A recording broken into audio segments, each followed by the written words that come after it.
Welcome to Samba Samba. Enjoy the video. You start by signing into your Google account and making sure Sync is enabled for passwords. This stores entries across devices. Next, open Passwords.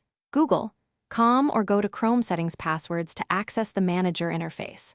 Once there, click Add or the plus icon to begin.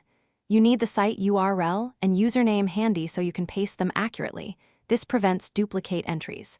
Make sure you're using an up-to-date browser for compatibility. You'll now fill the form fields. Enter the exact site URL, then the username and the password. If you prefer a strong random password, choose the generator. Otherwise, paste or type one that follows best practices, long, unique, and complex. Once filled, pick whether to save to your Google account so it syncs or device only for local storage. Before saving, double-check for typos in the URL and username, because mismatches cause autofill failures later. To finish, test the entry. Visit the website and use autofill to sign in.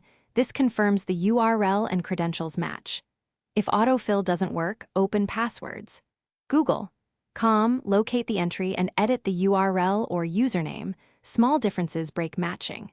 If problems persist, make sure Sync is enabled, clear your browser cache, and confirm Chrome has password access permission. One key troubleshooting tip: disable and re-enable Sync or sign out and back in to force resync of password records. Thanks for watching. Consider subscribing if we helped you.